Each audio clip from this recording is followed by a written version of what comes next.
The bad thing about fracking and infrastructure that supports that is that it's everywhere.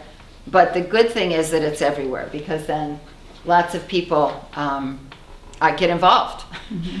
So lots of people have done lots of things in specific places where there have been these proposals, and they've done things like go to meetings, testify at hearings, submit testimony for the record, go to protests, get arrested, lock down to equipment.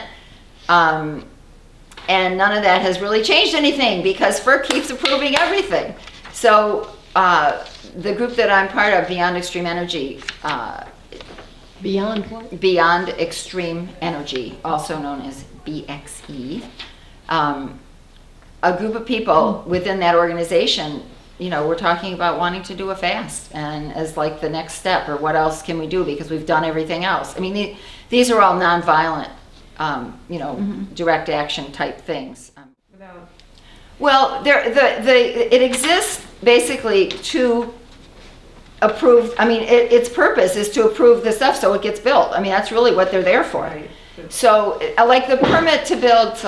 The Cove Point liquefied natural gas export terminal had like 85 conditions on it, but they can still build it, and they're still building it in a very small footprint.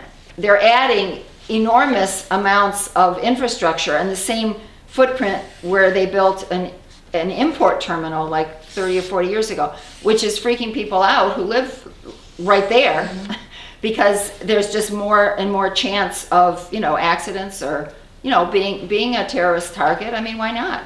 It could be, right? Mm-hmm. Sure, so they give conditions, but basically you can still, and also they lie. The companies lie on the permits. Oh, no, Sarah, I know you're really shocked, but no, they've like for Cove Point, they didn't. They left out like 40,000 people who live within what would be the evacuation zone. They just said they didn't exist according to the permit. And even when FERC was notified, yes, all these people that live there, it didn't change anything. So people decided to do this fast, and there were a dozen people who started. They decided to do an 18-day fast, starting the day after Labor Day, September 8th, and ending the day after the Pope came to speak in Washington, which was the Friday after that. So it was basically 3 work weeks. And it was not an easy thing. I knew I wasn't going to do a 3-week fast. They also had people do partial fasts, people who came down for several days or a week at a time. We also had people around the country who were fasting who couldn't come to DC. So, I mean, it was kind of this broad thing. And there's a handout I'm going to give you later. And you can go to our website. They have the testimonies of all the different people who were fasting, and they're really quite moving. Young people and older people. And so just to give you the background, FERC, the Federal Energy Regulatory Commission, which from now I'm going to call FERC, okay? Everybody knows what FERC is now, okay? Is on a very busy street, just like a couple blocks from Union Station in Washington, D.C. And we sat out there, and can you see this picture? I can.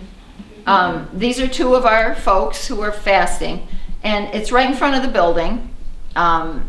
There's a very wide sidewalk, so people sat up there with chairs, and we actually had a tent. One of the cops actually suggested that we put up a tent in case it rained, and also it was really good for sun because it was very hot some of the days.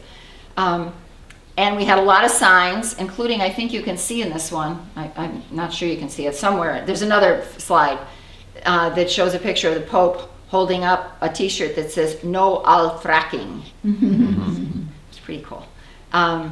So there were 12 people who started, 10 people who finished the 18 days. Wow. And what that meant was all they did. Are you coming in here? No. Okay. You're welcome. They drank water and they took electrolytes and salt, and that was it. So it was pretty intense. The older people actually did much better. The oldest two people were both 72, and they really, they hardly had any trouble at all. I mean, it was incredible. The younger people, and there were several people in their 20s, and two of the people who dropped out were young people. It was just so difficult for them because, and one of the nurses who was monitoring people said their metabolism is so much faster. They just needed to eat more food, and since they were not eating anything, it was just really tough. And some of the young people who did finish, I mean, they toughed it out. They felt really horrible for most of the time, and they wouldn't give up. So, and it was, I think the thing that was different about it was, just like, it was a lot for themselves to see, so that they would know what they were made of, and to understand, you can understand suffering in a way when you suffer that much. But we were also hoping to speak to the people going by. There were, millions of people passing by. Many of them were employees at FERC. One day, one of our fasters, who's been very involved for 50 years in this kind of stuff, ran into the commissioner, the chairman of FERC, as he was going out to lunch, and they had like a 10 or 15 minute conversation on the sidewalk, and this guy said, I really respect what you're doing. Obviously you feel strongly about it if you're gonna put yourself through this, but it didn't, like, at the end of the fast, it wasn't like FERC stopped giving permits. They didn't do that yet. You weren't expecting that one. No, not really. But it was an occasion where we did talk to hundreds of people, and many people, including employees at FERC, said, "I really support what you're doing. I really wish you well." Blah blah blah. I mean, there was just a lot of support. We would have like half-hour conversations with a lot of different individual people, and you get into all this different kind of, telling stories, and I'm just going to go through some of the slides now, and then I can talk a little more at the end, and then I really was interested in having a discussion. And it's, as you're probably aware, a lot has been happening in the last couple of weeks, like some good news for a change. Not a big surprise, but President Obama finally vetoed the KXL, the northern leg of it. And the other thing that I'm really excited about is it looks like Exxon might get investigated because of some really great journalism that happened. It looks like there's already one investigation. The Attorney General of New York is already doing an investigation. They lied too. But yes, they did. But hopefully the Department of Justice will also do one. It's sort of like, with the heads of the tobacco industry, bringing them up there one at a time and, swearing to tell the truth and see what happens. And didn't Cuomo just yes. veto something important? Yes, Governor Cuomo just vetoed Port Ambrose? Was it Port Ambrose? That is another liquefied natural gas facility, and it was like near Coney Island, I think that's what they said, or Jones Beach. Is that now? Long No. Beach. Jones Beach. Yeah, it was by Jones Beach, and his made his announcement in Long Beach, where Rob's cousins live, actually. So that was really exciting. I know some people who worked really, really hard on that, and they were pretty excited. So yeah, there's a lot going on. So we need to leave the lights on, but I think I set this up where I thought people could see it okay. Under the umbrella, this is Jane Kendall, who's from New York, and Ellen Barfield from Baltimore. And they have these signs. Every day we changed the sign saying day X, day 1, day 2, day 3, day 18 of an 18-day fast. And we had a lot of different signs that we put out for people to start conversation and just let people know why we were there. And this was on my flyer. This was a young woman, Sean Glenn, who's actually walking right now from Rome to Paris for the climate summit. Well, And she has this parasol that I love that says "No new permits, please." And then she's passing out these little flyers that say Black Lives Matter. And I think a lot of people wondered, why is she passing out a flyer that says Black Lives Matter if they're doing this fast about, gas infrastructure? But the reason is there's a concept that people are starting to use a lot called intersectionality. I don't know if people have heard that. I mean, it's not really a new concept, but the idea that Naomi Klein sort of popularized this phrase in her book, her most recent book, to change everything, we need everyone. And the idea that, what has historically been a mostly white, mostly middle class environmental movement isn't going to make the changes that we need. Therefore, we need to bring everybody together, and we need not just to try to recruit them to our movement, but to really support what their top struggles are.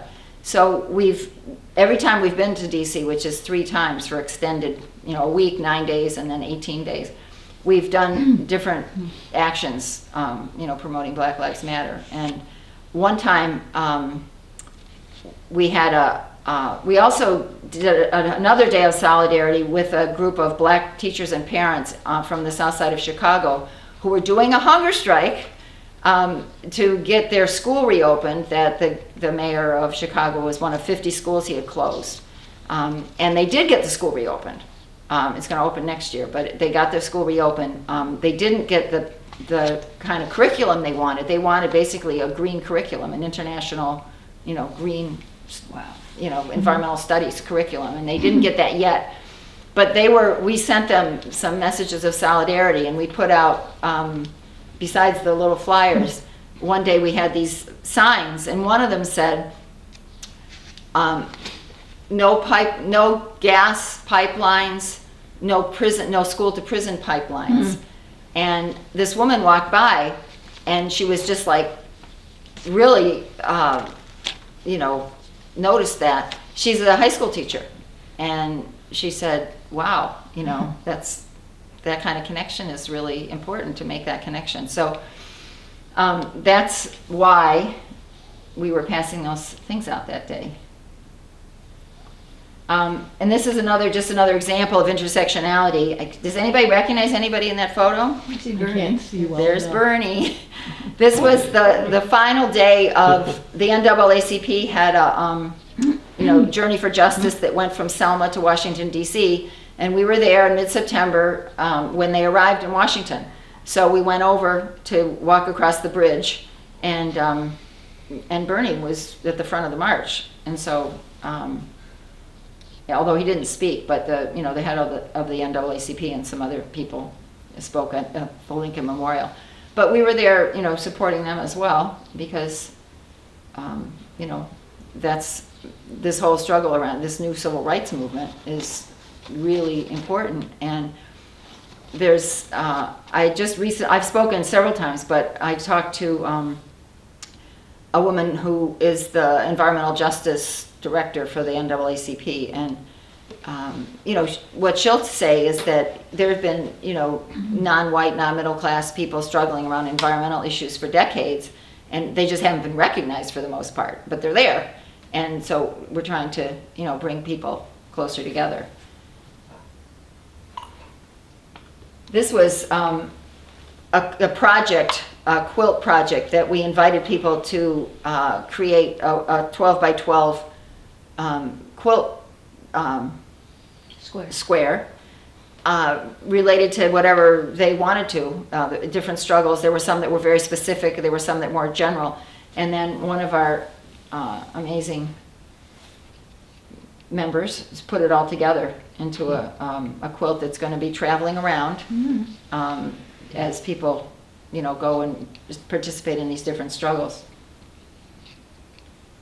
This is what actually, the next several are specific pieces that one of our members who was fasting is an amazing artist. And this is all about one of the places that where people were fasting in solidarity is out in Apache country in southern Arizona, where some little piece that was stuck in the Defense Authorization Bill basically took the land from the Apaches and gave it to a multinational copper company to dig a huge pit mine right there on their sacred land. So they were, we were in touch with them, and they were fasting in solidarity too. And this is just another one. There's a lot of, a lot of this stuff takes place in rural areas, and people move there because it's quiet and peaceful and beautiful, and then this stuff comes in, and it ruins it ruins everything, and it totally destroys the value of their homes. So they're stuck, even if they wanted to move, they can't. It's and a lot of public health, a lot of health impacts. This is, the Pope.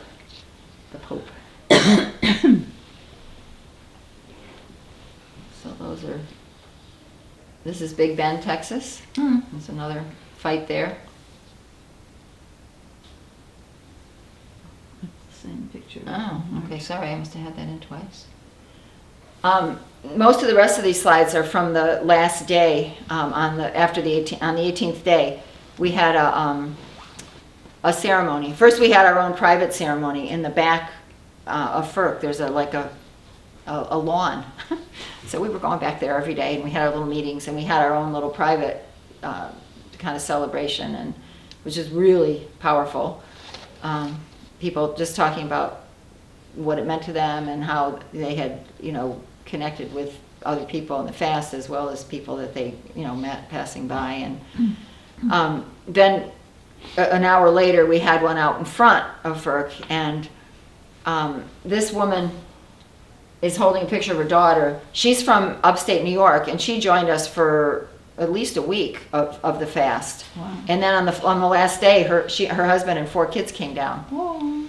And there's a place called Mini Sink, New York, which has a compressor station that is and there's just been a study of health impacts that just came out.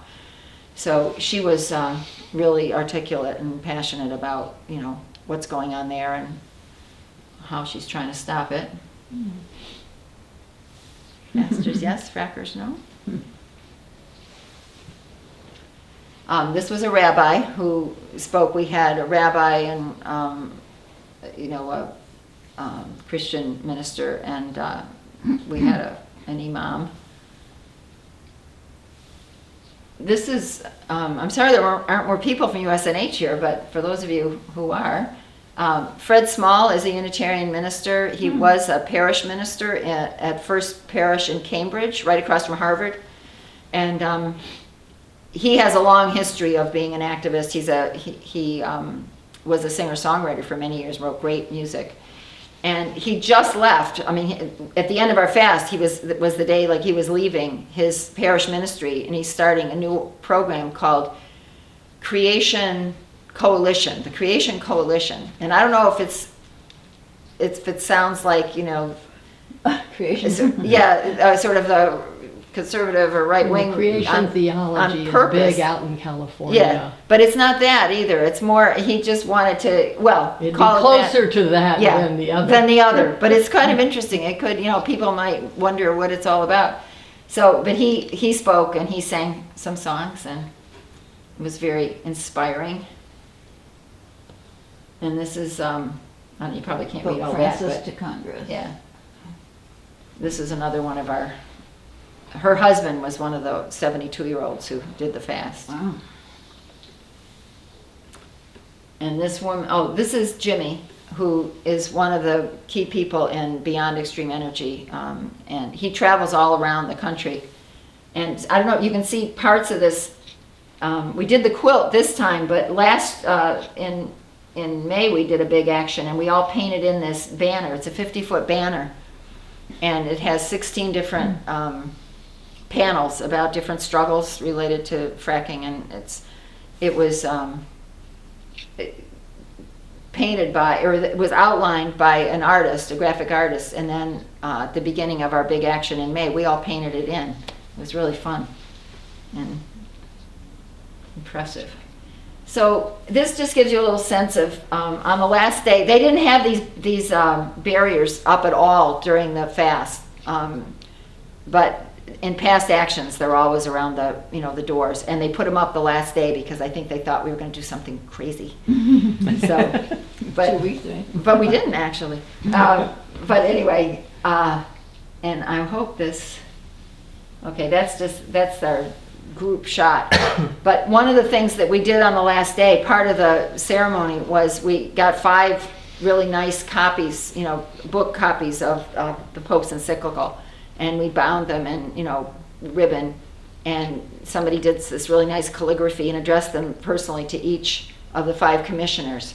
And then we wrapped them all up in, together as a little package, and we wanted to deliver them to the commissioners. Well, of course, they wouldn't let us in the building, but they did come. Somebody came down to accept them, and we don't know if they ever made it to the commissioners either, but Right. we think that. I don't know. I think they probably... No thank you notes yet. No thank you notes yet. We think that they might have been interested in checking that out. I just want to make sure that's the end. Oh, that's the end. So I think some of the key points that I wanted to make are one thing about, different tactics, trying different tactics at different times.